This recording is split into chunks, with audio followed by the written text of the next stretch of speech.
중국이 최근 들어서 미국과의 관계 회복 그리고 대화 창구의 폭과 깊이를 늘리는 데 올인하고 있습니다. 심지어 시진핑 주석이 오는 11월 미국 샌프란시스코에 열리는 아시아태평양 경제협력체 그러니까 에이펙 정상회의에 참석할 뜻을 내비치면서 미중 간 대화도 활발하게 진행되고 있습니다. 그렇다면 중국이 미국과의 관계 개선에 올인하는 이유는 무엇인지 Y타임스가 파헤쳐 봤습니다. 지금 시작합니다.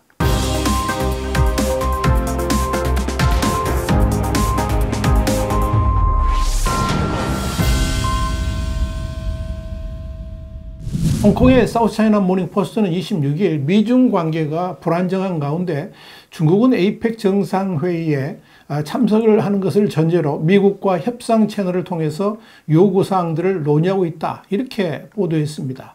사실 중국은 최근 들어서 부쩍 미국과의 대화에 열을 올리고 있죠.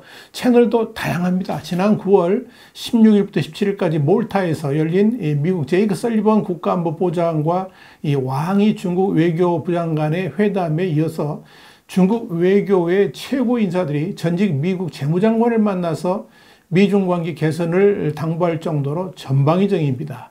사실상 이 소원한 관계였던 미중 간 대화가 갑자기 뜨거워진 것은 이 제이크 설리번 보좌관과 이 왕이 외교부장 간의 몰타 회담이었습니다. 이 만남을 계기로 미국과 중국 사이에는 다양한 대화가 본물 터지듯 이렇게 재개된 겁니다. 일단 미국과 중국 양쪽에서 대화가 깊어지는 쪽으로 방향을 잡고 있고 대화 내용도 상당히 만족스러운 듯 보입니다. 우선 몰타에서의 설리번 왕이 회동에 대해서 백악관은 미중 양측은 2022년 11월 인도네시아 발리에서 열린 바이든 대통령과 시 주석의 만남을 바탕으로 솔직하고 실질적이며 건설적인 논의를 나눴다. 그러면서 이번 회동은 소통 라인을 유지하고 관계를 책임감 있게 관리하기 위한 노력의 일환이다. 이렇게 밝혔습니다.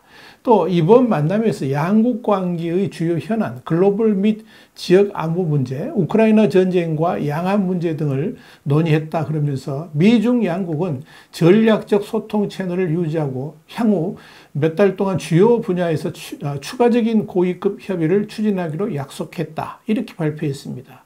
중국 외교부도 중미 관계의 안정과 개선에 관해 솔직하고 실질적이며 건설적인 전략적 소통을 했다 그러면서 우크라이나, 한반도 등 국제, 지역 문제도 논의했다. 이렇게 밝혔습니다.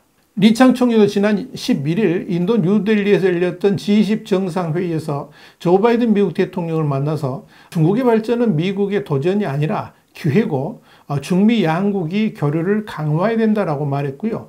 바이든 대통령은 이에 중국 경제가 끊임없이 성장하기를 바라며 중국 경제의 발전을 막지 않을 것이라고 말했습니다. 서로 덕담을 나누면서도 뼈있는 대화를 한 겁니다. 이와 함께 유엔 총회차 뉴욕을 방문한 한정 부총리도 지난 18일 토니 블링컨 미국 국무장관을 만나서 북한의 도발 행위, 러시아의 우크라이나 침공, 대만 해협 등을 놓고 의견을 교환했습니다. 미국 국무부에 따르면 회담 모두 발언에서 블링컨 장관은 우리 두 나라가 고위급 접촉을 바탕으로 개방적인 소통을 유지하고 있음을 확인하고 양국 관계를 책임감 있게 관리하고 있음을 보여줄 기회를 갖게 된 것은 좋은 일이다. 이렇게 밝혔습니다. 반면 신화통신에 따르면 한정 부주석은 건강하고 안정적인 중미 관계는 양국뿐만 아니라 세계에 이롭다 그러면서 중국의 발전은 미국의 기회이지 도전이 아니고 이익이지 리스크가 아니므로 양국이 상호 성취를 거두고 공동 번영하는 것은 완전히 가능하다. 이렇게 말했습니다. 미중 간에는 또 경제 금융 분야 협력을 위한 워킹그룹을 발족시켰습니다.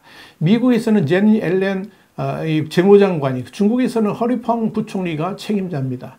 미국 재무부는 두 워킹그룹을 통해서 경제 금융 문제에서 실질적이고 진솔한 논의의 창구가 마련됐다 그러면서 정보 교환 또한 가능할 것이다. 이렇게 기대했습니다. 여기에 대해서 중국 공산당 기관지 인민일보 계열의 글로벌 타임스는 23일 미중 워킹그룹 발족 소식을 전하면서 양국 관계 악화에 제동을 걸 수 있는 중요한 조치다. 이렇게 해석했습니다. 허웨이원 중국 세계화연구소 선임연구원은 글로벌 타임스에 워킹그룹은 여러 차례 중미 대화에 이어서 실질적인 성과를 달성하고 세계 경제 회복을 위한 공감대를 형성하는 데 초점을 맞추고 있다 그러면서 중국은 모든 유형의 양국 간 소통 채널을 환영한다라고 말했습니다.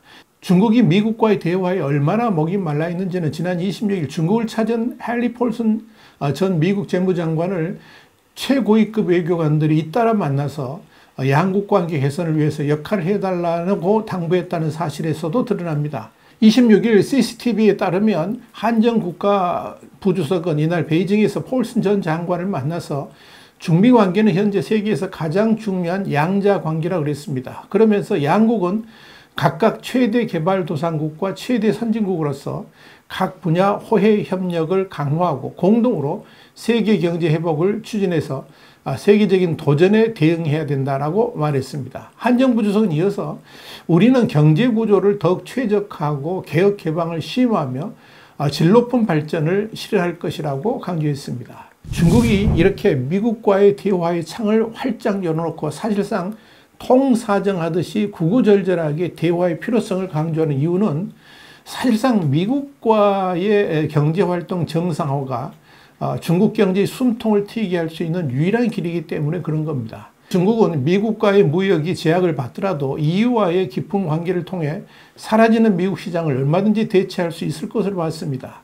사실상 EU가 중국에 종속되다시피 해 있는 상황이라서 EU하고의 무역 강화가 계획대로 진전된다면 대미 강경 자세를 유지해도 문제가 없을 것이다, 이렇게 판단했던 겁니다. 그런데 최근 들어서 EU와 중국 간에 한겨울 냉기만큼 서슬퍼런 대화들이 오고 가고 있습니다. 우선 유럽연합, 그러니까 EU의 통상정책을 총괄하는 발디스 덤브로우스키스 수석 부집행위원장은 지난 23일 중국과 디커플링을 원치 않는다 그러면서도 중국과 EU와의 무역에서 공정성이 깨진다면 EU는 스스로를 보호하기 위해서 강하게 행동할 것이다, 이렇게 경고했습니다.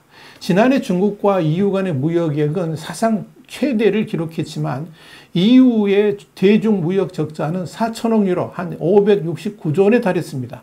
이게 덤브로스키스 부집행위원장의 설명입니다. EU는 본격적으로 대중국 리스크 경감을 위한 조치들을 하나둘씩 꺼내기 시작했습니다. 그중 하나가 중국산 저가 전기차 대량 유입에 대응하기 위해서 보조금 조사에 나서기로 한 것입니다. 만약 EU의 뜻대로 중국 전기차에 대한 제재가 시행된다면 중국으로서는 엄청난 시장을 잃게 될 것으로 보입니다.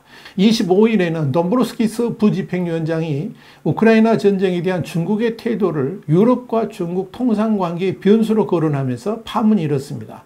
그는 러시아의 우크라이나 침공을 규탄하지 않는 중국을 비판하면서 그것 때문에 유럽 소비자뿐만 아니라 기업들에 비치는 중국의 이미지가 악영향을 받을 수 있다라고 주장을 했습니다. 이런 식으로 유럽은 이미 중국과의 거리두기를 본격화하고 있습니다. 동시에 탈중국 정책을 본격적으로 도입하고 있는 중입니다. 이렇게 되면 그동안에 상당한 이익을 누렸던 유럽 시장에서 마이너스 성장이 불가피해집니다.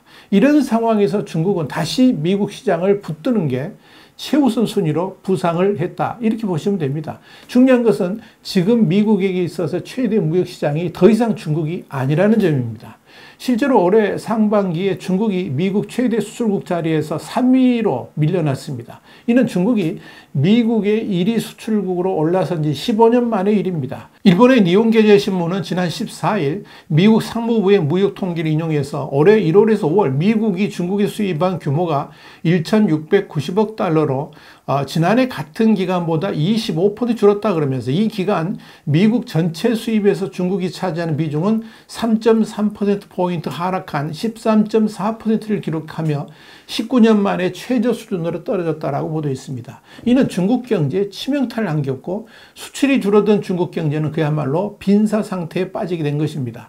상황이 이렇다 보니까 중국 입장에서는 우선적으로 미국 기업들의 탈중국이 더 이상 이루어지지 않도록 막아야 하고 동시에 중국이 다시 미국의 제1 수출국으로서 원상복귀하도록 하는 것이 이 지상 최대의 명제가 되어버린 겁니다.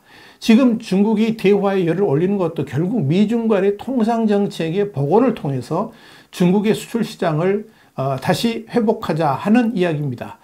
이러한 중국의 요구가 어느 정도라도 미국이 받아준다면 시진핑 주석이 에이펙 정상회의에 직접 참석하겠다, 이런 의지를 드러내고 있는 것입니다. 자, 그렇다면 미국은 왜 중국과의 대화폭을 넓히려고 할까요? 가장 큰 이유는 북한, 러시아의 밀착에 중국마저 빠져들지 않도록 하기 위함입니다. 다시 말씀드려서 이 북중러의 삼각구도가 강화된다면 미국으로서는 여러 가지 골치 아픈 일이 생길 수가 있습니다. 당장 우크라이나 전쟁 문제도 그렇고 동아시아 전략도 대응을 더욱 강화해야 되는 상황에 몰릴 수 있습니다. 그런데 중국이 진짜 경제 위기가 닥치고 시진핑 주석의 자리까지 위협받을 정도로 험악하게 된다면 중국은 막다른 선택을 하게 될 수도 있을 것입니다. 물론 중국이 세계 제2위의 경제대국이라는 점이 북한, 러시아하고의 연대를 꺼리게 하는 요인이 됩니다. 그렇기 때문에 중국의 경제를 어느 정도 숨통을 틔워주면서 북한과 러시아하고 중국이